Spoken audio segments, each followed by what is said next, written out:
on the morning in 1993 when he died, he had had the opportunity to go back to the high school that he graduated in from to talk during National Education Week, and they told him he couldn't really share his faith. So he spoke. The topic was good decision making. So in the context of that, he was able to say that for him, the best decision he had made was to follow Christ.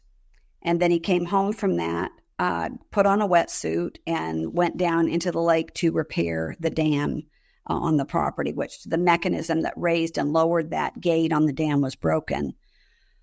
And he died. We're not exactly sure what happened, but we can only say that once that the gate was opened again, he went back down to perhaps move some logs, and the force of the water trapped him down in that. So,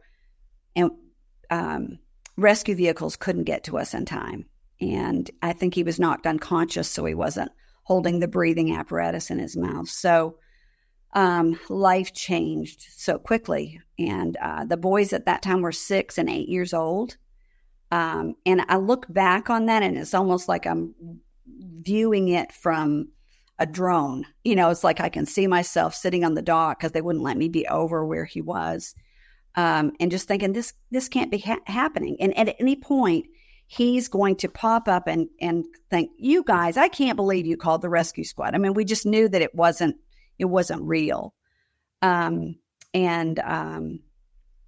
think that I'm very small graces in the middle of all that was, my kids were at school, so they don't have that memory, and a friend got them off the school bus on the way, which that we didn't think that could happen. But she got them off the school bus. She knew we were in crisis and didn't know what was going to happen, and had them jumping on the trampoline and eating cupcakes and being kids. And so thankful for that. So following that, lots of decisions to be made. But even on the day of his death, it was on a Wednesday, and a lot of the churches and friends around were getting ready to meet for Wednesday night service. And a lot of them just stopped, and they just sent people down to be there and support us. And, even on that night, there was laughter and there was joy as we remembered the happy moments, the character that he was. Everybody had a good story about some prank he'd pulled or something he'd said, or sacred cows that he had slaughtered, and which God uses people to slaughter sacred cows, I believe. Well, I think probably at a place like Camp Dixie, it's so funny because I only remember it as this very thriving place. So I never knew that you guys had to fix it up for those years. So y'all probably had to slaughter some sacred cows in order to make things happen. Well, it was a good thing that he had not grown up in faith. I mean, as everything was new to him. And so rather than always go the status quo, he was not afraid to challenge ideas, ways of interpreting scripture, those kinds of things. And that was good for me because I had grown up on that path of pleasing God and thinking that if you were a Christian, you had to have these emotions and act this way. And I was pretty well still entrenched in that at that time, didn't really have the language around that. But over the next several years, one of the things that I realized through that was that there was going to be pain. And I can honestly say now, all these years later, it's 31 years ago, that there's still pain over that loss. When my grandchildren were born, when my kids got married, when I decided it's time to leave this place that we were at together and move to a new land. It was very Abrahamic, move to a land that I will show you. That there was pain in that because at that point I grieved. Well, I didn't think I would be in my 60s and be alone. I thought that, he would be there with me. So there's that peace, there's that pain. And yet in the midst of that, there's peace. And that comes from my faith in God and the belief that he is there with me and I'm not alone. Even though I can't see another person there in the room, I know that he is there. And I think I made a conscious decision at that point, realizing that whatever decisions I made for myself, I was also making from Ryan and Ross. That how I chose to view that was going to largely determine how they viewed life and how they viewed faith and how, all of that kind of stuff. And I'm thankful for God bringing that to my attention, because I chose joy. And even though, so joy and peace and pain, it doesn't seem like those things could mingle together.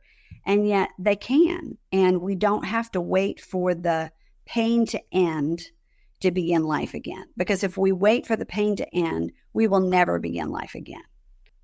How did you tell your kids that their father had passed? Or like, what was, that was really hard. So that was the hardest conversation I've ever had in my life.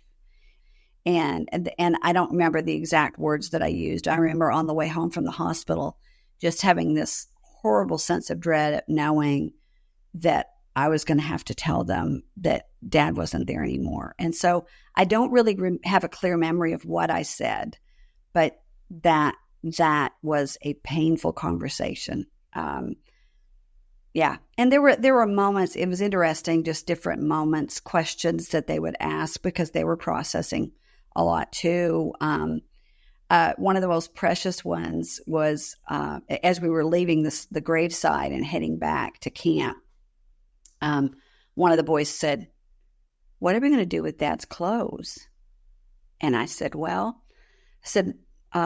he didn't really like wearing suits and ties, and so we'll give those to somebody who could use them. I said, we'll save a few of the things that are special to us, and we'll let someone else have things they might need them.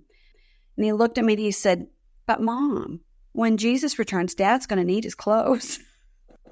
It was a precious moment for me that I always look back on and remembering that it was evidence to me that they already had an established faith, that their belief system was that we would be reunited with him again. And so I think that would be peace in the midst, an example of peace in the midst of pain, where God giving me that insight into the faith of the very simple faith of this child who was thinking the practicality of like, you can't give away his clothes because we're going to see him again. He's going to need his clothes. And it's like, I think that would be a concrete example of peace in the midst of pain.